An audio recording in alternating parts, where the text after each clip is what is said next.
Times news channel देखे आप सभी दर्शकों का बहुत बहुत स्वागत है। मैं हूं रमनदीप कौर। इस वक्त की बड़ी खबर आ रही है प्रयागराज से। क्या है पूरा मामला, देखने के लिए बने रहिए हमारे साथ। बंगों में नहीं दिख रहा पुलिस का खौफ, जहां पत्रकार टीके पांडे के पुत्र शशांक पांडे पर सिविल लाइंस में 2 दिन पहले युवकों ने जानलेवा हमला किया था, जिसमें गंभीर चोट आई थी, जिसका मामला सिविल लाइन थाने में दर्ज कराया गया था। वहीं आज उस समय हड़कंप मच गया जब एफआईआर में नामजद आरोपी शशांक मिश्रा संग कुछ दबंग प्रवृत्ति के लोग टीके पांडे घर पहुंचकर उनके पुत्र पर जानलेवा हमला कर दिया। फिर से वहीं मौके पर मौजूद स्थानीय लोगों ने दबंगों को पकड़ लिया कोशिश की, जिसमें एक युवक बुलेट बेटिंग राजा पकड़ा गया और अन्य बाकी फरार हो गए मौके से। जहां आरोप है कि दबंगों के पास तमंचे और बम भी थे। वहीं सूचना पहुंची शिवकुटी पुलिस ने बेटिंग राजा को हिरासत में लेकर थाने ले आई। वहीं इसकी सूचना सिविल लाइन पुलिस को मिली तो सिविल लाइन पुलिस जब शिवकुटी थाने पहुंची तो शिवकुटी पुलिस ने बेटिंग राजा को सिविल लाइन थाने के सुपुर्द कर दिया और चौकी इंचार्ज अभय चंद हिरासत में लेकर उसे सिविल लाइन थाने ले आए हैं और अब विधिक कार्रवाई की जा रही है। मगर दबंगों के हौसले इस कदर बुलंद है कि 48 घंटे एफआईआर होने के बाद फिर से हमला किया है। और क्या कुछ कहना है पीड़ित के पिता का, आइए दिखाते हैं। तो कौन लोग, तो कहाँ आपने पहले एफआईआर कराई थी? हमारे बेटे के ऊपर परसों 27 तारीख को इन्होंने जानलेवा हमला किया, जिससे उसके सर पे काफ़ी चोट आई। उसका एफआईआर में सिविल लाइन थाने में करवाया था। आज इस सब शाम को 5:30 बजे हमारे घर पे बम कट्टा लेकर चढ़ गए। उसके बाद मारपीट किए। इतने में एक सब भाग गए, एक पकड़ा गया है जो सिकुटी थाने में ले आए। उसके बाद सिविल लाइन थाने को सुपुर्द कर दिए हैं। कौन लोग थे? ये हमारे बच्चों को जो मारे थे वही गुंडे हैं, मतलब कि अपराधी लड़के हैं। ये घूम करके वसूली करते हैं, मारपीट करते हैं। जो बच्चे इनको नहीं देते हैं उनका सर फोड़ देते हैं। इनके ऊपर कई आपराधिक मुकदमे धाराएं दर्ज है। तारकेश्वर पांडे, तेलियरगंज, प्रयागराज। संगम नगरी प्रयागराज पहुंचे समाज कल्याण राज्य मंत्री अरुण असीम ने जहां प्रेस वार्ता की है, साथ ही उन्होंने अखिलेश यादव के बयान पर पलटवार किया। अखिलेश यादव ने पहले कई बार आरोप लगाए थे कि पीडीए के साथ भाजपा छल कर रही, जिस पर उन्होंने पलटवार करते हुए कई गंभीर आरोप समाजवादी पार्टी पर लगाए हैं और क्या कुछ कहा है, आइए दिखाते हैं आपको। छल तो स्पष्ट रूप से अखिलेश यादव जी ने किया है। जब आप सरकार में थे, जब आप मुख्यमंत्री थे, तो आपने अनुसूचित वर्ग के कल्याण के लिए, हमारे महापुरुषों के सम्मान के लिए कोई एक काम किया हो तो बता दें। और मैं आपको सैकड़ों अभी गिना सकता हूं, आपने कैसे जनपदों के नाम बदल के महापुरुषों का अपमान किया, medical college, park, engineering college, इनके नाम बदल के अपमान किया। जो विकास की योजना थी, अम्बेडकर ग्राम विकास योजना, उसको आपने नष्ट किया। इसके विपरीत मोदी जी ने हमको एक आदर्श ग्राम योजना दी, जिसमें उत्तर प्रदेश के 10,600 अनुसूचित बाहुल्य गांवों का विकास कराया जा रहा है। बाबा साहब के जीवन से जुड़े हुए पंच तीर्थों को विकसित किया, जहाँ पे हम लोग जाते हैं, शीश नवाते हैं और अपना सम्मान व्यक्त करते हैं। तो ये तुलना बड़ी स्पष्ट है। समाजवादी पार्टी जब सरकार में थी तो इसका अनुसूचित विरोधी चेहरा सबके सामने था। आज जब ये सरकार में नहीं है, जब जनता ने उत्तर प्रदेश की इनको बेदखल कर दिया, तब इनको बाबा साहब याद आ रहे हैं और मान्यवर कांशीराम जी याद आ रहे हैं। उत्तर प्रदेश के लोग बहुत होशियार हैं। उत्तर प्रदेश के लोग आगे पीछे समझते हैं, तुलना करना जानते हैं, और ये तुलना सबके सामने है। इसीलिए पिछले 2 चुनाव में आपने देखा कितना बड़ा जन समर्थन भारतीय जनता पार्टी के साथ जुड़ा। और आने वाले चुनाव में 2024 का एक बड़ा चुनाव है, इसमें 80 में से 80 सीटें तो हम लोग जीतेंगे ही, लेकिन जो हमारा वोट शेयर है, समर्थन का जो अंश है, वो बहुत तेजी से बढ़ेगा और इसमें सबका साथ का सबसे बड़ा योगदान होने वाला है। डिप्टी सीएम केशव प्रसाद मौर्य पहुंचे जहां रामनगरी में पहुंचकर उन्होंने भगवान श्री राम व हनुमानगढ़ी में किया दर्शन व पूजा अर्चना। राम मंदिर आंदोलन का बताया सिपाही खुद को, तो साथ ही उन्होंने बड़ा बयान देते हुए विपक्ष पर भी साधा निशाना। कहा, रामलला का भव्य किया दर्शन, मंदिर निर्माण की प्रगति का हुआ है अवलोकन। श्री राम की धारा और हनुमानगढ़ी से जो लोग मंदिर निर्माण की तारीख को लेकर करते थे कटाक्ष, आज मैं उनको बता रहा हूँ 22 जनवरी की तिथि श्री राम के नूतन विग्रह को विराजित करने की घोषित हो चुकी है।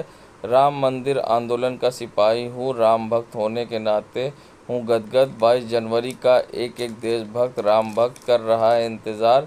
राम मंदिर राष्ट्र की एकता और अखंडता का है मंदिर, हमारे लिए है सौभाग्य का दिन। 500 वर्षों के बाद रामलला अपनी जन्म स्थान पर 22 जनवरी 2024 को होंगे विराजमान। ऐसे में विपक्ष पर निशाना साधते हुए पूजा अर्चना के बाद क्या कुछ कहा है डिप्टी सीएम केशव प्रसाद मौर्य ने, आइए दिखाते हैं आपको।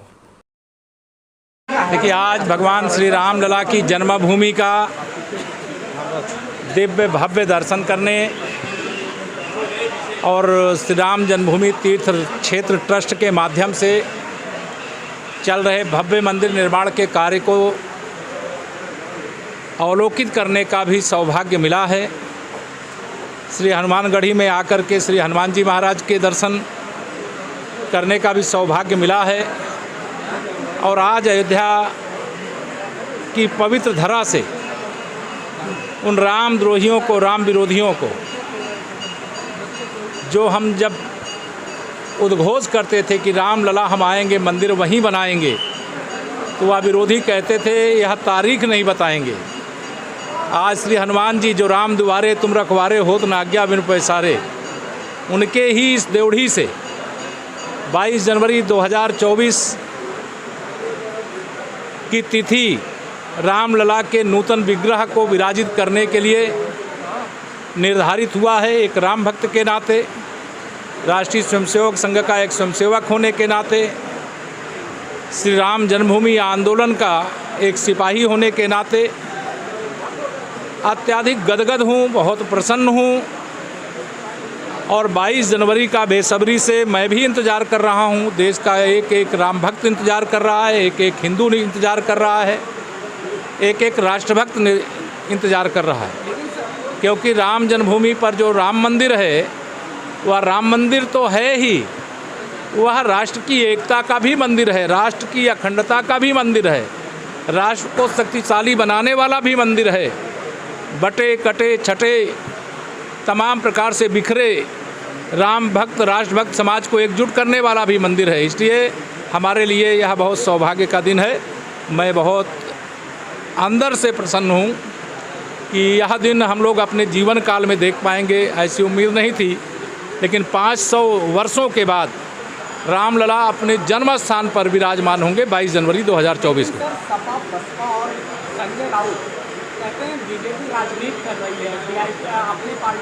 जिनको राजनीति दिखाई दे रही है वो अपने आँख की जांच कराएं किसी अच्छे आँख के डॉक्टर से, और जिनको राम भक्ति दिखाई दे रही है वो रामलला के दर्शन करने के लिए आ रहे हैं। सैलाब उमड़ रहा है। जय श्री राम। वो भी अब निमंत्रण का इंतजार कर रहे हैं, हमें नहीं बुलाया जा रहा है। राम भक्त हैं, अगर उनको निमंत्रण नहीं भी मिला हो और अगर राम भक्ति है तो वो आ सकते हैं, लेकिन अगर वो निमंत्रण का इंतजार कर रहे हैं, जब राम भक्तों पर गोलियां चल रही थी तो गोली चलने से रोकने के लिए उनको ध्यान में नहीं आया। जब जनता के द्वारा चुनी गई 4 राज्य सरकारों को 1992 में बर्खास्त किया गया, तब उनको भगवान श्री राम और राम की जन्मभूमि याद नहीं आई। जब भगवान राम को काल्पनिक बताते थे, तब ऐसे चुनावी राम भक्त, अवसरवादी राम भक्त जो भी हैं, मैं उनको यही कहूँगा कि उनको अगर उस समय भगवान श्री राम जी याद नहीं आए, तो आज जब रामलला का भव्य मंदिर बन रहा है और उनको याद आ रहे हैं, तो हनुमान जी की कृपा से हमारी विचारधारा की जीत है और उनकी विचारधारा की हार है। धन्यवाद। धन्यवाद। पीएम आ रहे हैं और पीएम आने के बाद एक राजनीतिक मुद्दा है। आप चिंता मत करो, ये राम भक्ति का मुद्दा है, ये राष्ट्रभक्ति का मुद्दा है और इस देश को एकजुट करने का मुद्दा है। प्राण प्रतिष्ठा की कैसी तैयारी चल रही है? वो श्री राम जन्मभूमि तीर्थ क्षेत्र ट्रस्ट आपको बताएगा। अब दर्शन हो गया। बहुत बहुत धन्यवाद। प्रयागराज पहुंचे समाज कल्याण राज्य मंत्री अरुण असीम ने नीतीश कुमार के फूलपुर से चुनाव लड़ने पर जहां बड़ा बयान दिया है, साथ ही उन्होंने कहा है कि हम 80 में 80 सीट जीत रहे और बड़ी मार्जिन से, बाकी इस पर प्रतिक्रिया नीतीश कुमार जी को देनी चाहिए। वहीं साथ ही उन्होंने वृद्धा पेंशन न मिलने वालों को लेकर कहा कि हम घर घर कैंप चला रहे हैं और पिछली सरकारों में भ्रष्टाचार हुआ था, और क्या कुछ कहा है इस पूरे मामले पर, आइए दिखाते हैं आपको। जी, अब नीतीश कुमार जी के लड़ने की चर्चा है तो नीतीश कुमार जी स्वयं इसके ऊपर प्रतिक्रिया व्यक्त कर सकते हैं। लेकिन मेरा कहना ये है कि उत्तर प्रदेश में हम लोग 80 में से 80 सीटें न केवल जीतेंगे लेकिन बड़े मार्जिन के साथ जीतेंगे। और जो ये कार्यक्रमों की श्रृंखला है ये सबको जोड़ने का कार्य हो रहा है। इसी प्रकार जो नारी शक्ति वंदन है, महिलाओं का सम्मान इतना बढ़ा, महिलाओं को और स्थान दिया गया, उनका जुड़ाव भी और बढ़ा है, विश्वास बढ़ा है। तो आने वाले चुनाव में आप निश्चित रूप से देखेंगे सबको प्रत्यक्ष प्रमाण मिल जाएगा 80 में से 80 सीट का भी और एक बहुत बड़े वोट शेयर का भी। कई दिव्यांग और कई महिला लोग परेशान हैं इसको लेकर, क्या जी अवश्य। पेंशन जिनकी भी रुकी है तो उनके लिए हम लोग कैंप लगा करके इसको हल करते हैं। और पेंशन में आपने देखा होगा कि पिछली सरकारों में बड़े घोटाले हो रहे थे, जिसके लिए अब हर पेंशन को आधार के साथ जोड़ा गया। मेरा सभी वरिष्ठ नागरिकों से अनुरोध है, अगर आपकी पेंशन अभी आधार से नहीं जुड़ी है तो हो सकता है आपकी पेंशन रुकी हो। तो ऐसे सूरत में आप समाज कल्याण विभाग को बता दें, हम आपके घर भेज करके, टीम भेज करके आपकी पेंशन पुनः शुरू करा देंगे। और साथ साथ मोहल्लेवार हम लगातार कैंप लगा रहे हैं जिससे कि कोई भी व्यक्ति छूटे ना, जो पात्र हैं उनको मिले और जो अगर दुरुपयोग कर रहे हैं तो उनको हटाया जाए। संगम नगरी प्रयागराज में जहां सर्किट हाउस में आज एक प्रेस वार्ता आयोजित की गई भाजपा के काशी प्रांत के क्षेत्रीय अध्यक्ष दिलीप पटेल के द्वारा, जिसमें उन्होंने मीडिया से बात करते हुए जानकारी दी है। साथ ही उन्होंने बताया कि कल सीएम योगी आदित्यनाथ प्रयागराज आएंगे, जहां वे एक जनसभा को संबोधित करेंगे। बता दें, अनुसूचित जाति की जनसभा का आयोजन किया जा रहा है, जिसमें हज़ारों लोग शामिल होंगे और कई क्षेत्र के भाजपा कार्यकर्ता व पदाधिकारी कई संगठनों के शामिल होंगे, जिसमें मुख्य अतिथि के तौर पर सीएम योगी आदित्यनाथ शामिल होंगे और सभा को संबोधित करेंगे। ऐसे में यहां पर सैकड़ों लोगों के लिए इंतज़ाम होगा। ये सभा जहां फूलपुर विधानसभा के सुराव क्षेत्र में की जा रही है, जिसमें लोगों से बढ़ चढ़ कर आने की अपील भी भाजपा के अध्यक्ष द्वारा की गई है। और क्या कुछ कहना था इस पूरे मामले पर, आइए दिखाते हैं आपको क्या कुछ कहा है प्रेस वार्ता करते हुए। दो धन्यवाद। मैं दिलीप पटेल, क्षेत्रीय अध्यक्ष भाजपा काशी क्षेत्र। ये 30 अक्टूबर को फूलपुर लोकसभा के सुराव विधानसभा में और सुराव कस्बे में ही पूरे काशी क्षेत्र के संगठनात्मक दृष्टि से 16 जनपदों के और 71 विधानसभाओं से 2-2 हज़ार हमारे अनुसूचित जाति के कार्यकर्ता साथी उपस्थित होंगे। और एक विशाल अनुसूचित जाति का सम्मेलन 30 अक्टूबर को होने जा रहा है। उसमें मुख्य अतिथि के रूप में हमारे प्रदेश के यशस्वी और लोकप्रिय मुख्यमंत्री महाराज योगी आदित्यनाथ संबोधित करेंगे और यह 30 तारीख को निश्चित हुआ है सुराव में।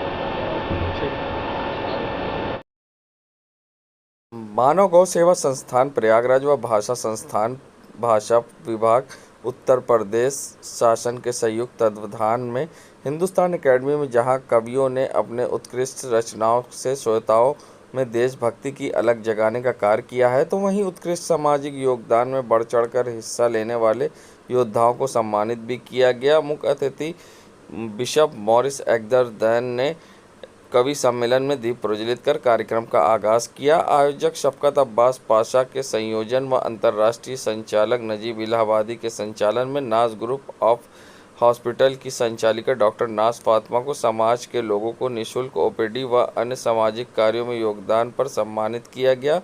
वहीं डॉक्टर ईशान जदी, डॉक्टर अभिषेक कनौजिया को निःशुल्क शिविर में माध्यम से लोगों को बेहतर इलाज की सुविधा उपलब्ध कराने पर सम्मानित किया गया।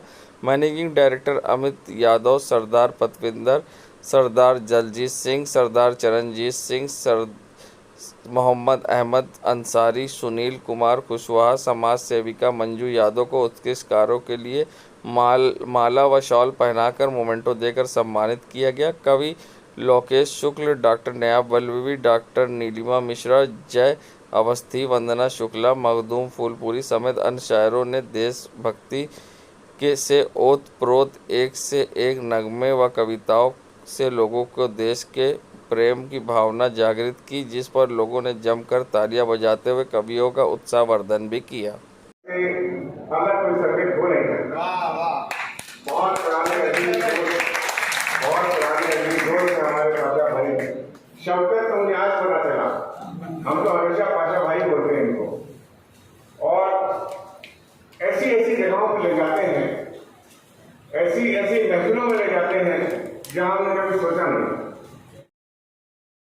संगम नगरी प्रयागराज में इलाहाबाद म्यूजिक क्लब के सानिध्य में प्रोग्राम के अंतर्गत गौड़ वृद्धा आश्रम में LIC कॉलोनी के अंतर्गत जहां अंतवासियों के साथ क्लब के सदस्यों ने शाम बिताई। करीब के अंतवासियों जिनकी उम्र 70 से 80 वर्ष के बीच थी, अलग अलग कारणों से अपने परिवार से अलग हुए और नए परिवेश में नए परिजनों के बीच नए सिरे से रिश्तों को बनाते दिखे। तो ऐसे में रिश्ते खून के न होकर भी ज्यादा संवेदनशील हैं। एक दूसरे के प्रति ऐसे ही लोगों के मन के भाव को जानने, उनके दुख को साझा करने इलाहाबाद म्यूजिक क्लब के सचिव तरुण भाटिया, हरे राम द्विवेदी, डॉक्टर घनश्याम मिश्रा एवं मोहम्मद यूसुफ अजीज 2 घंटे से ज़्यादा उन सभी लोगों के साथ रहे। वहीं इलाहाबाद म्यूजिक क्लब के लोगों ने जहां गाने गुनगुनाए और बुजुर्गों के दुख दर्द को बांटा। देश दुनिया की खबरों के लिए world media times news channel को सब्सक्राइब करें।